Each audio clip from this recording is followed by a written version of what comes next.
Where we are today is not where we started 25 years ago, 50 years ago, 100 years ago, 10 years ago. We're just constantly evolving. I listen to young assistants now and they want everything like this. They see me and they're like, I want what you have. I'm not saying you've got to suffer. I just want you to work for what you want.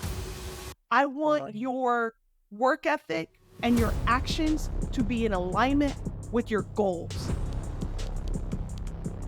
Hey everybody, welcome back to this. I'm your host, Shauna Griffiths, and today's Real Talk is with a real leader who I adore and have known her for so many years. And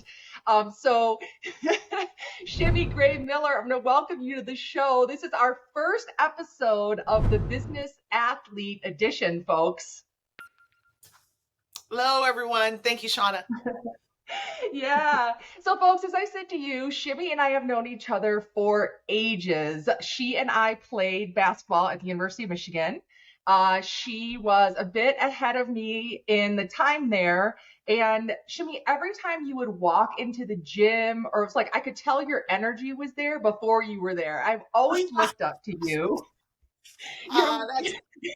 That's very kind. Thank you.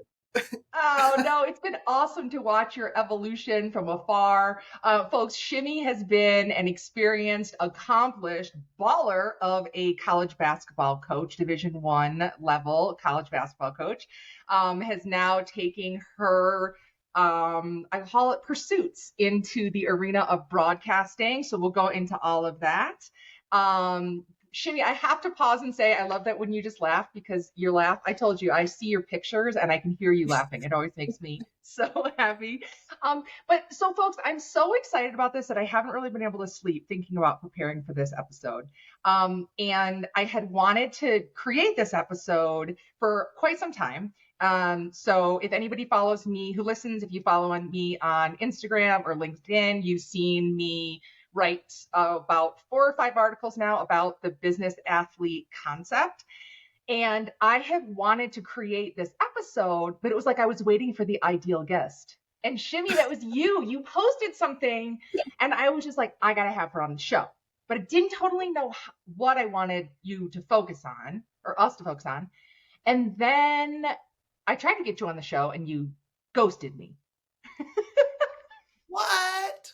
I probably did. I've had, this has been a year of transition for me. So my ghosting was not intentional. It was more like, like the kind of like the Scooby-Doo ghost, where it's not like a bad ghost. It's kind of like, foiled, but you get them in the end. They get the ghost in the end. So, but I'm persistent.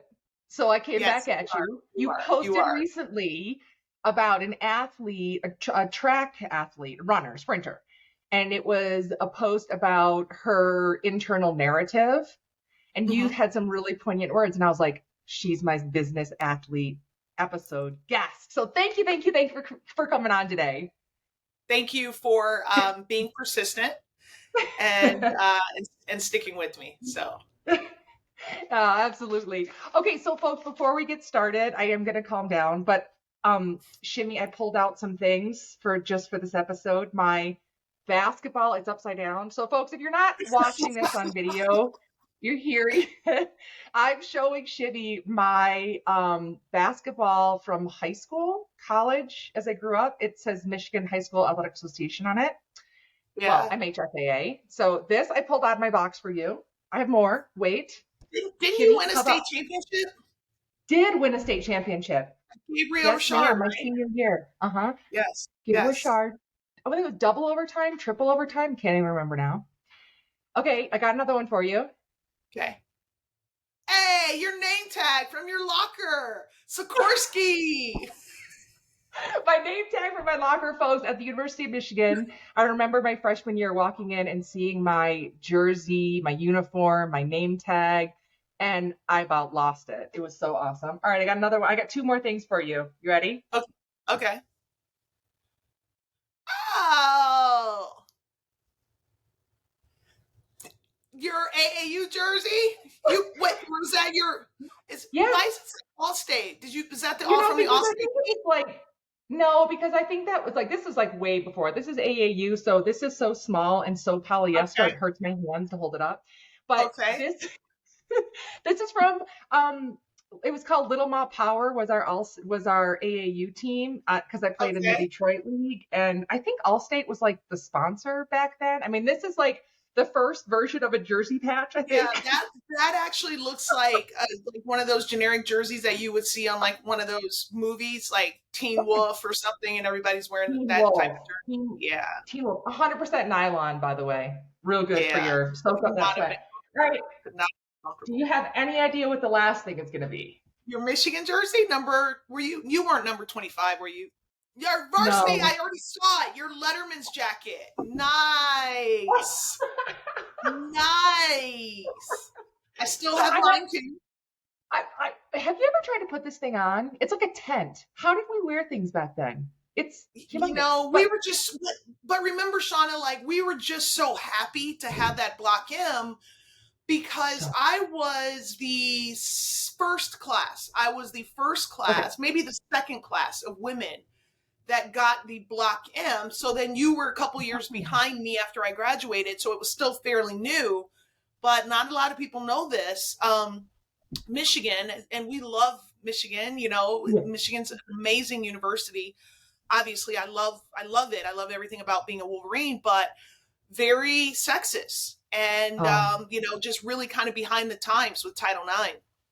And Bo Oh. Schembechler was the AD there, after he retired from as the football coach, and he just was very adamant that gymnasts were not going to wear the same Block M as his football players.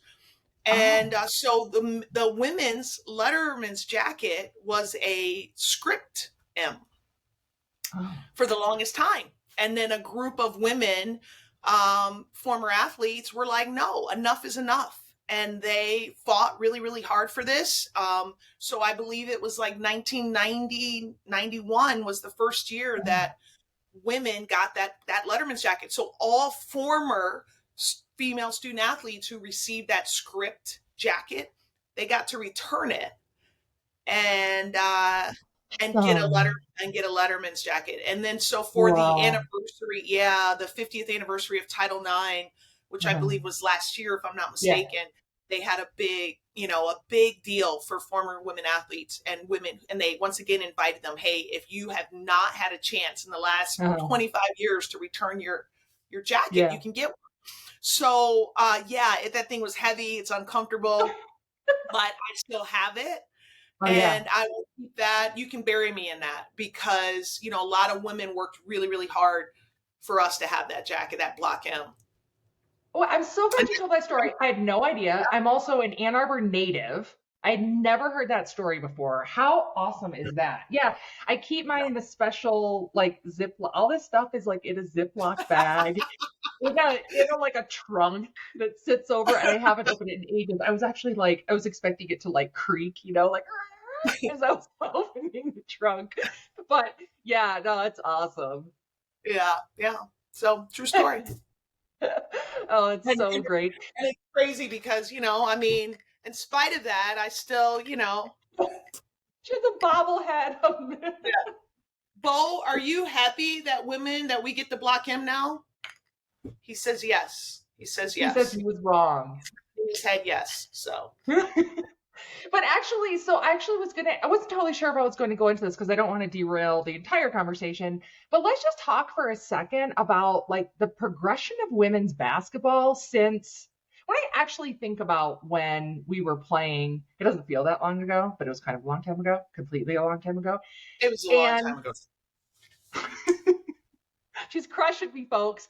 No, but like I remember after I graduated and then started working with Nike in the WNBA, and I saw you and I got together when I was out working with the Seattle Storm, and like that Mhm. was when the league was really just getting going. I mean, and you had the powerhouses, the Tina Thompsons, Elisa Leslie, Cynthia Cooper, all of them. But it's like just to see what's happened since then, everything from the college game, the WNBA, like all of it. I just like it's crazy to me how kind of quickly but it still has quite a far way to go. Yeah, I mean, but you can say that, about I try to tend to focus more on where we are, Yeah. and versus like where we are today is not where we started 25 years ago, 50 years ago, 100 years ago, 10 years ago, 5 years ago. We're just constantly evolving. And sometimes I think it's best, not best, but sometimes it's okay to move slowly as long as you keep moving forward, right? Can't stand still, can't go backwards. You just got to keep moving forward. And as a coach, that was my coaching philosophy. And, so my players, they would, if they heard us listening to this right now, they'd roll their eyes because they've heard that a million times.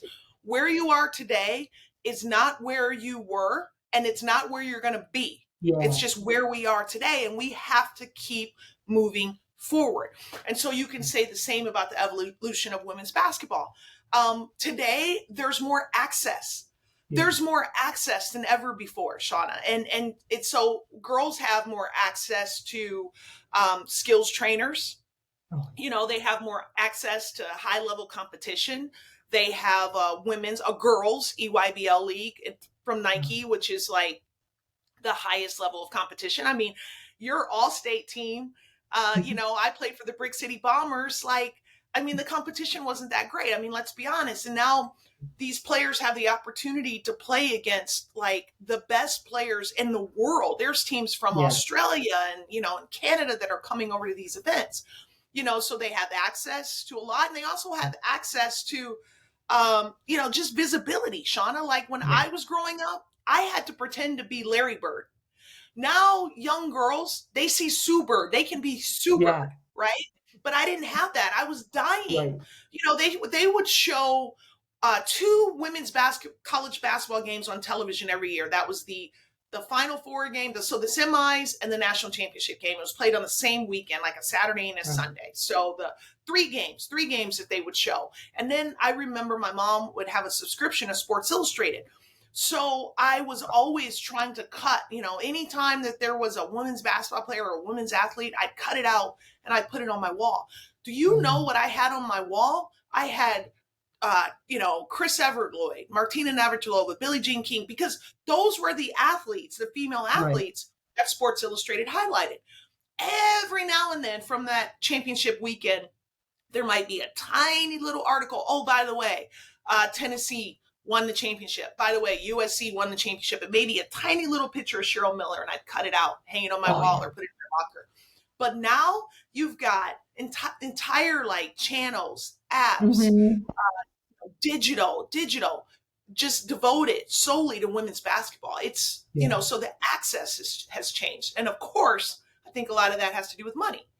Someone realized, hey, we can monetize this. We can make just as much money off girls basketball or women's basketball, maybe not just as much, but we can make money. And so that's what's happened. And so whether it's good or bad or not, but you've got people, it's a lot of male event operators for girls basketball that are making millions of dollars every year from these tournaments and these events that, wasn't there when we were there. So right now there's starts tomorrow. I'm in Chicago right now, right down the street at McCormick Center. Is a Nike event that starts. There's going to be 500 teams there. Wow. So the teams pay fees.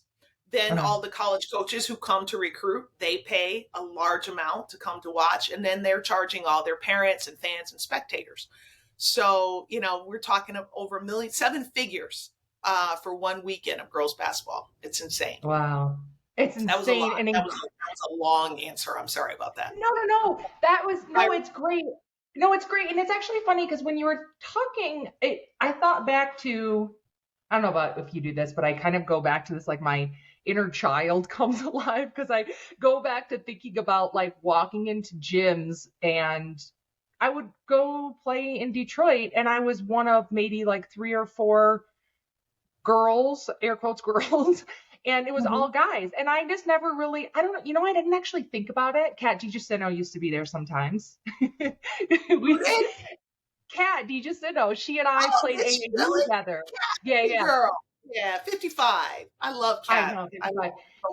Yeah. No, but I always felt really special, but I didn't really think about the sort of like humongous dichotomy. I just thought I was really cool that I got to go play with the guys.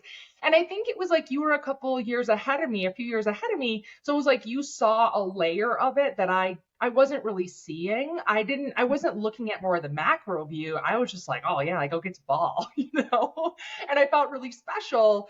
But I just love to hear your perspective of it, and especially after everything you've evolved through over, since then. Yeah, it has changed, and I think it starts and ends with access, and the access that we didn't have that young girls Mhm. have now, and the whole monetization of it. Yeah. Which no one can make you there. If someone realized 25 years ago, 30 years ago, that you can make money off girls basketball, Right. trust me, this thing would have moved along a lot faster. Yeah, that's actually that's a really, really good point. But so I know we spend a bit of time talking about, just the landscape of basketball and how we know each other and all of that, but like talk to us and tell the audience like what you've been doing since then. And I know you've had this incredible career as a collegiate coach, as I mentioned earlier, and now you're getting into the broadcasting scene. So catch us up on where you've been and what you're up to now. Well, this has been, like when I say this has been like a season of transition, it's been a season of transition. In the last year, I was talking to my fiance about this. Like, it hasn't even been a year. So we'll just start with August of 2022. In August of Okay. 2022, I got a promotion to associate head coach at the University of Minnesota. So associate head coach of a Cool. Power Five, Big Ten, women's, which is crazy because I started in the Big Ten as a player. Yeah. And now, associate head coach in this conference that, I played in. And so I got a promotion, making the most money I've ever made in my life, which is insane. I also finished, it was a long process, but I finished my master's degree. So then I got engaged. So this is all started like in the month of August. And I got engaged, then in March, my head coach at University of Minnesota gets fired. And when that happens, the whole staff, most of the time, the whole staff goes with her because the new coach likes to bring in their new people. Right away, my phone started ringing. I had, offers to, hey, come coach here and come coach here and come coach here. But I decided that at that moment, I knew I don't want to coach anymore. And I wasn't I would not have stepped down had my coach not gotten fired. But when she got fired and she told us, hey, we're not going to be here anymore, of course I was sad. I was sad for her, but it was also a little bit of a relief for me. I'm not a quitter. And I had given her my word. I'm very loyal. I was going to stick with her for a little bit longer. I wasn't ready to step away, but also personally, I was ready to step away. I've done long distance. I've been in a long distance relationship for 5 years now. And with us being engaged, I wasn't willing to spend the first year of our married life. We're getting married in September, the first year of our married life separate. So it was like, so then I moved, I moved from Minneapolis to Chicago, which is where I live now. I've been here now for about 6 or 7 weeks. And now I'm preparing for a wedding. In addition to that, I had to move my mother in hospice care a couple months ago. So you just think about like any one of those events, getting your master's, getting engaged, moving, quitting a job, starting something new, dealing with the decline of your parent. Like any one of those things is a major event. I've dealt with all those things, in less than a year. Which has just been crazy. So this has just been the year of change. Change is scary, change is scary, but it's also an opportunity, and it's an opportunity for something better to occur. And I'm excited for the opportunities that I have in front of me. That's amazing. That's amazing. So over the years of you, how many schools were you coaching at? How many, like over the time? I have lost track. I will say this, I've coached in every, and I believe, I'm not sure, but our sports information director believed when he was doing his research a couple years ago that I am the only assistant coach to have coached in every Power 5 conference. So I've been in the Pac-12, Big 12, Big 10, ACC, SEC. And then I also spent 7 years as a head coach at St. Louis University. I was at a junior college in outside Seattle. So I've been from the very, very bottom to the very top, and everything Yeah. in between. It's so great. And I asked you that because I think that one thing I always talk about on the show is about people's evolution, and that a lot of times you put in so much work over time to get to a certain level, right? And I think that a lot of times people don't necessarily, when they hear about coaching, they hear about professional athletes, it's somehow separate from the business world. And you and I've talked about this, like the whole concept of the business athlete is this interesting union, this interesting parallel. There's so much there. And I think just like someone like me on the corporate business side, I started traveling around with Nike, with WNBA teams. And like, I remember working in the basement of the Asheville Civic Center for the NBDL when the NBA started what's now the G League. But it's like, to get as far as you do, you put in so much work and a lot of that grunt level, but it really does help propel you, and it enriches you and gives you such perspective over time. It's I guess I try not to be that old get off my lawn, person, lady. But I listen to young assistants now, and they want everything like this. And they see me and they're like, I want what you have. Well, I was an overnight success that was like 25 years in the making, right?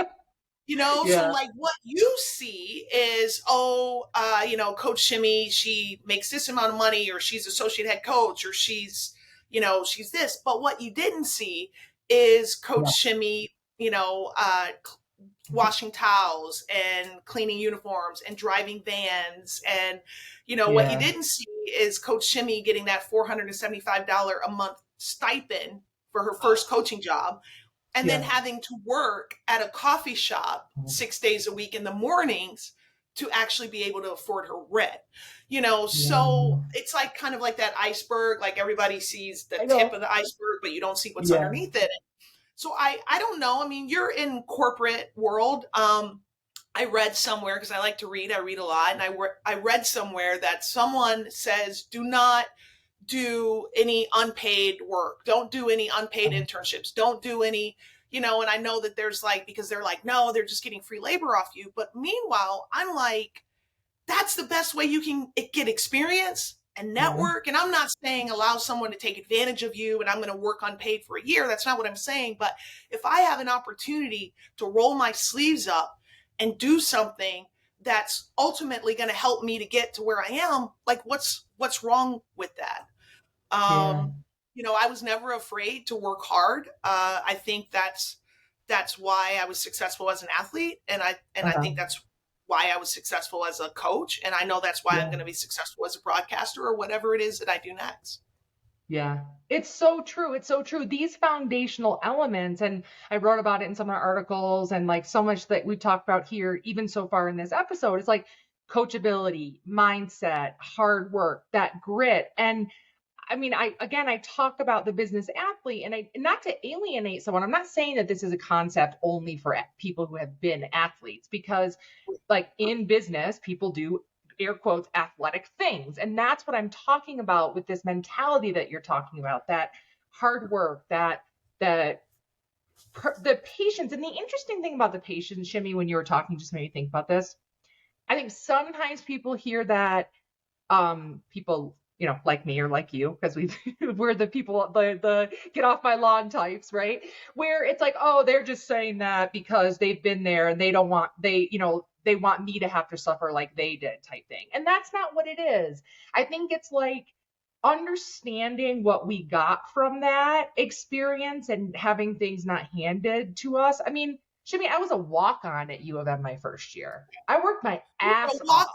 you were a walk-on who did what though? You were a walk-on who earned a Yeah. scholarship. You Yeah. weren't given it, you earned Yeah. it. And Yeah. and you earning that scholarship, it probably meant far more to you than someone like me who had like 30 offers coming out of college. I knew I was going to get I knew. and so I'm not saying that I didn't appreciate, Yeah. my scholarship, or that I took it for granted, but you earned yours. You had to, you know, you had to work to get a scholarship. I didn't, I was going to get a scholarship. And Yeah. here's the other thing, Shauna, is I am not saying like, that, here's what I'm saying, because I talk about this, and I actually wrote about this too, is that I hear this a lot. Well, when I was a player, or when I was a young assistant, I had to suffer in order. I'm not saying you got to suffer. I don't want Right. you to suffer. I just want you to work for what you want. I want Totally. your work ethic and your actions to be in alignment with your goals. That's what I want. So you can't say that you want to be a top assistant, or that you want to be a CEO, or you want to be executive, but your actions aren't in alignment with that. So Yes. that's all I want. I don't want you to suffer. I suffered, I don't want you to suffer. I had verbally abusive coaches. I'm not going to verbally abuse you, Yeah. because I can say, well, it worked for me. Look at me now. I'm tougher. No, I don't think you have No. to go to suffer in order to obtain success. But Right. I want your goal, your actions to be in alignment with your goals. That's so good and so accurate. And I think that there's an element you and I are having this conversation about what we experienced and what we're looking for the next generation coming up. And this is such a great mirror for me right now in my own evolution, because the same patience that I'm talking about, it required for us to go through that. And it requires that next generation coming up, that patience to do all that work underneath the iceberg that's above the water, like you're saying. It's like I have to remember that right now for myself as I'm pushing and grinding through this next phase of my evolution. I have to remember that it takes that patience. It takes that time to cultivate where you're going. Hopefully it doesn't take as long. But it's like, because I get that concept of wanting it to happen more quickly than maybe it's the natural sort of coming of whatever that next thing is. So I'm just Right. saying, I think it's a great thing we're talking about, even for me to hear. I'm going to play this back for myself, Shimmy. Maybe I But will it, too.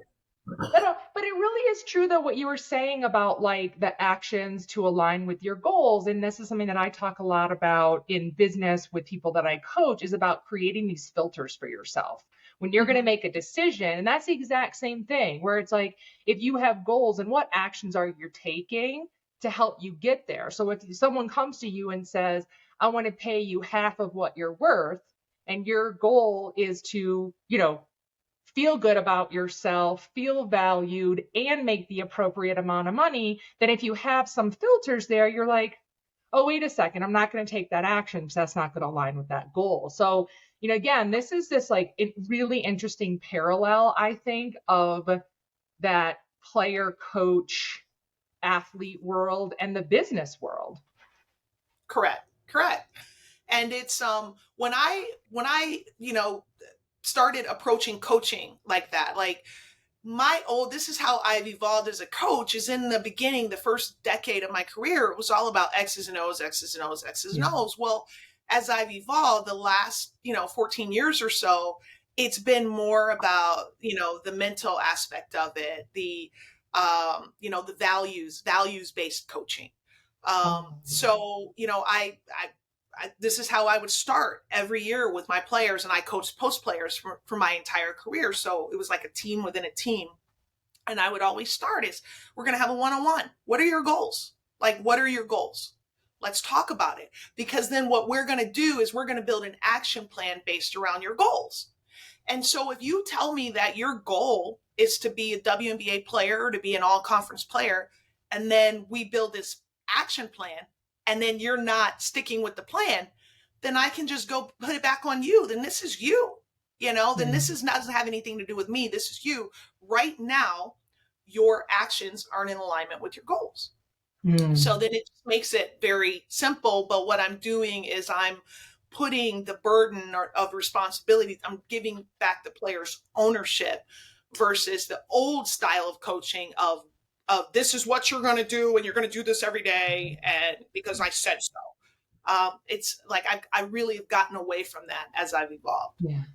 Yeah. And it's so great you hearing that sense of authentic leadership and caring about the whole person makes such a difference. And when I'm coaching people in the business world, that's the same thing where it's like, we're going to have this conversation. I want this like feedback to you. You can give me feedback as well, that exchange, and not a top down approach, but exactly what you're saying in let's do this together. And then I'm going to hold you accountable. And you want to know what? You're going to hold yourself accountable.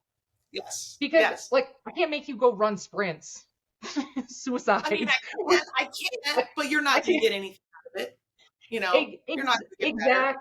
Yeah, exactly. And that's the same thing, like, in business, what am I going to do to punish you? Put you on like what do they call that? The PIP, the performance improvement plan, that kind of thing. Like, that doesn't make you any better. Hold yourself accountable. And that's, I think that there is a degree to which it doesn't matter if you're a player, if you're an employee, there's that element of you have to want to be on that journey and really accept it and lean into it. It can't be forced upon you. Right. And if it means enough to you, then you'll do it. Then you'll find a way. If it means, and if it doesn't mean enough to you, then you won't. It's that simple. It's that simple. I love that you posted. I feel like I hang on some of your words, which I totally do. But you posted something about that one day where it was like it's like important to you. You'll find a way, and if not, you'll find an excuse. Exactly. And and once again, when I talk about as I've evolved as a coach, and I've become more values based, like that's an example of that. And that actually came from my mom. Now, those weren't her words. Her words.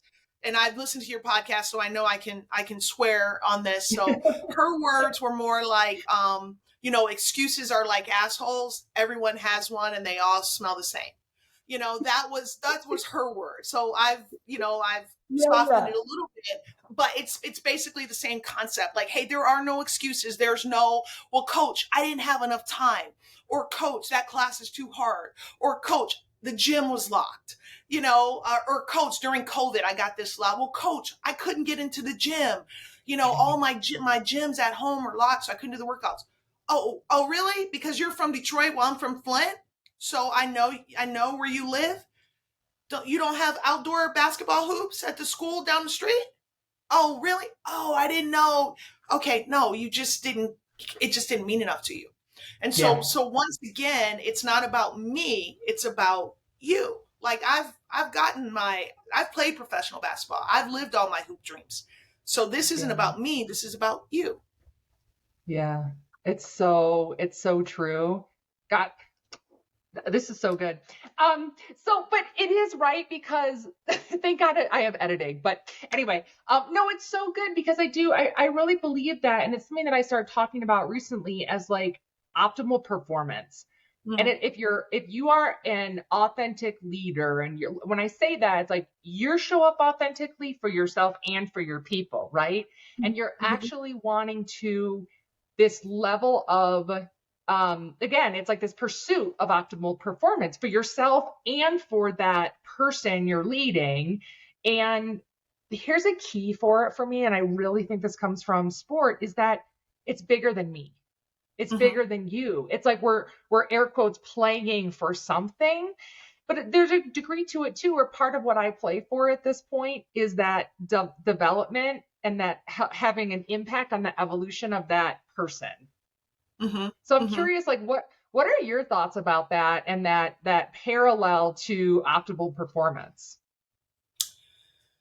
So and when I was doing like prepping for this, and I wanted to read more about like business athlete, because I'd never really thought that there was a term that was coined for this, right? So I thought, I went on your LinkedIn, I saw some of the articles you posted, the study that was done, I think by Laura, and it was a while ago. I think it was like 2011, and he gave some examples with a couple of corporate, C-suiters that he was working with. And I started thinking about it. I think that that whole optimal, athlete or optimal business athlete, whatever, it's performer. It's very interesting. Yeah. and I'm glad that we can talk about it because I was thinking a lot about this. Here's my thing is I've been around a lot of athletes and coaches who were not optimal performers. They were successful, but very unhealthy, right? You know, toxic, no boundaries, no work-life, or no balance in their life. You know, maybe even heavy drinkers, but on the outside, they looked the part, and even they were performing at an optimal level, but behind the facade.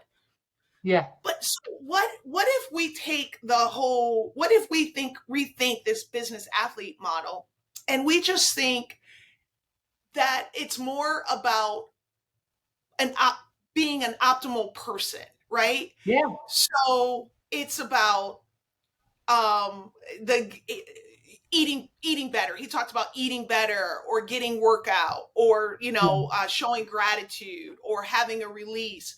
But does that have to be like what athletes do? Or can that just be about being an optimal person, Shauna? Yeah. So I'm still like, I'm not, after reading more about it, I'm like, I'm not really sold on the whole business athlete as I am on optimal business.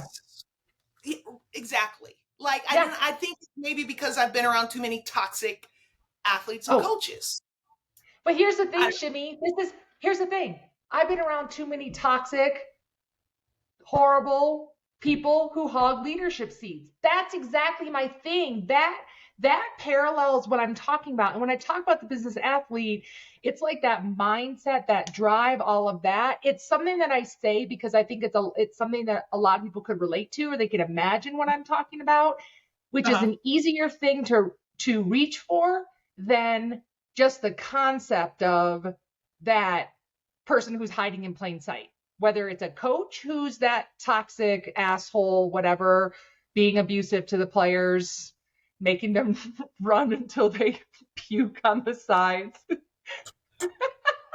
or something like that, or something else. And it's like, whether you're that person or you're the asshole, air quotes, leader who is in a seat of leadership where you're actually not, it's not about anything that you talked about earlier about your actions aligning with your goals, about actually pouring into your people and all of that kind of thing. So again, it's easy. The reason why I use that term business athlete that I totally stole from someone else is really just because I think it's easier for people to grasp that association and be like, oh, okay, I can imagine if I can't see myself as a business person who is leading my people and wanting us to win together and that kind of thing, maybe I could see myself as a coach that way in an athletic arena. That's my thing about the parallel. So here's the other thing too, is Lore, is I'm getting that right? The guy who coined the business athlete. Oh. He says, hey, we can improve C-suiters by using this athlete model. Me, on the other hand, I've improved coaches by using business models. So I've taken a lot of business concepts and brought them into the coaching world, like psychological safety, right? Yes. That was not an athlete thing. That was a business thing, creating psychologically safe workspaces. Well, that's been my goal the last 3 or 4 years, is to create psychologically safe locker rooms, right?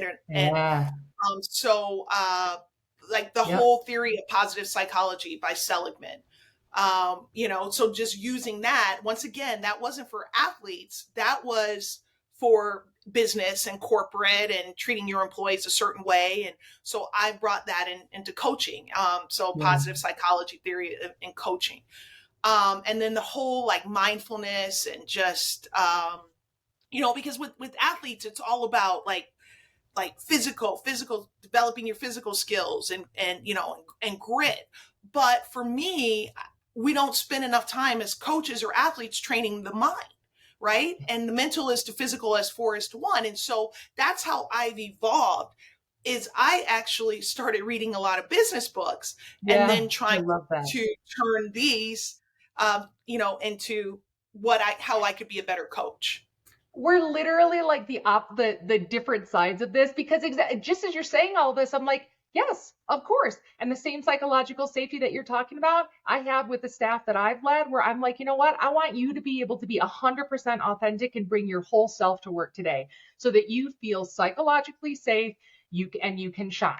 Same kind of Yes, concept. You know how many business people are out there? They're out there reading books by coaches, professional athletes. They want to know about their journey in the game for the same. It's like that opposite reason why you're over there reading business books. I love this. It's that I was so sick of coaching books, like oh so sick of, I read, and I loved all of Pat Summitt's books. I yeah, read all of Kay's books. I read Rick Pitino's book. I read, John Calipari's book, John Wooden's book. I was just so sick of coaching books. yeah, And so I just started like swerving, into I put my blinker on because I don't want to yeah, crash, but I swerved into a different lane. yeah. And, So and when cool. I first read about like Dweck's growth mindset, I was like, Yeah, this is coaching, like growth yeah, mindset versus fixed mindset. Like I said, like this whole concept of psychological safety. And I'm like, locker rooms aren't psychologically safe. What's the number one foundation of healthy cultures? And I think it was Google that maybe did this study, and they found hmm. that it was trust. Oh, Trust. And so here as coaches, we put all this emphasis on the skill set, on the physical. Well, yeah, meanwhile, if your locker room or your team lacks trust, trust between teammates, trust between coaching staff, trust between coaches and team and athletes, then it doesn't matter how good you are, how skilled you are, you're still going to fail. yeah, So, and luckily I had a couple of head coaches that I worked with, because as an assistant, you're an employee, yeah. you can only do so much. But I had a couple of head coaches who were very open, and allowed me to introduce these concepts within our teaching, within our team. That's so awesome. And I'm assuming and hoping that as you were saying all that, folks in the audience who are in the business side of things, leading people, leading teams, I swear it's like everything you're saying. Yes, exactly. It's reinforcing, I think, the concept of, as an authentic leader, what we are trying to do with our air quotes players or employees, what we're trying to do with ourselves. This whole episode, you've been talking about your own evolution, just as you were evolving the game and the players and the universities, the athletic departments you were with. You were also doing that for yourself, which is awesome. And that commitment is, the commitment is so important. So Shimmy, I would keep you on here all day. I know I would. I'm having a ball. I want to wrap it up with a couple final questions, if it's okay. Okay. I would love to hear tips from you. Let's start with the air quotes, players or employees. Is there any tips that you would share with that group that we've been talking about today? Kind of what we talked about earlier. For players and employees, I would say start where you are. Start where you are and grow, not go, but start where you are and grow from there. Knowing that where you are today is not where you were, but it's also not where you're going to be. So show yourself compassion, show yourself some grace, start where you are and grow from there. That's fantastic. Thank you.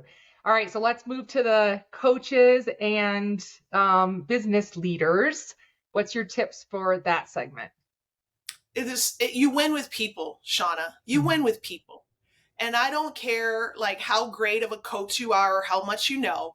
If you can't get your players to be on your page and to buy in, and to feel safe and to feel like they're valued and you trust them and they trust you, then you're not going to win. And the same goes for, in corporate world.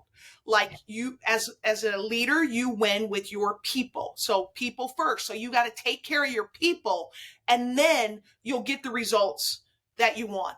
culture drives success. It is not the other way around. Success doesn't drive culture. Culture drives success. So you win with people.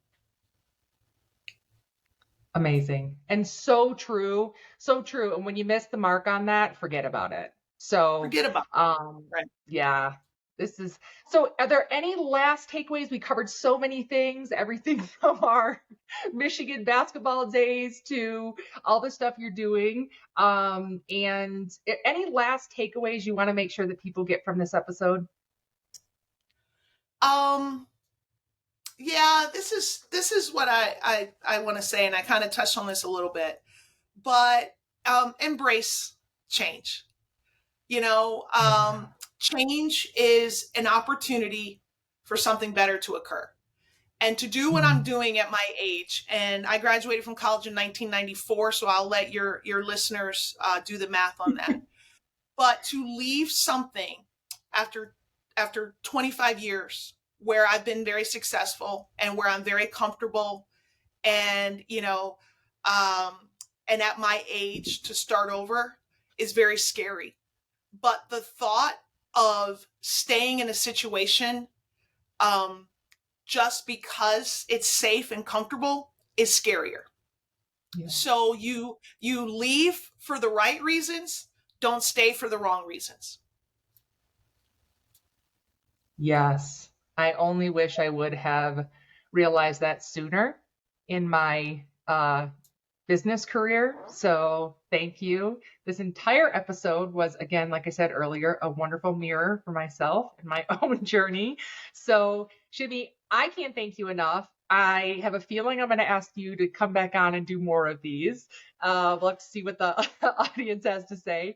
And I am so excited to also watch you continue to just absolutely thrive in your broadcasting adventures and in your new married life and your growing family. So thank you so much for sharing your time and a part of yourself with me and the audience today. Shauna, I just want to thank you. Thank you for giving. You make all of us better with what you post, what you put out into the universe. So I just want to thank you. Oh, thanks so much. All right, everybody, have an awesome day. See you soon.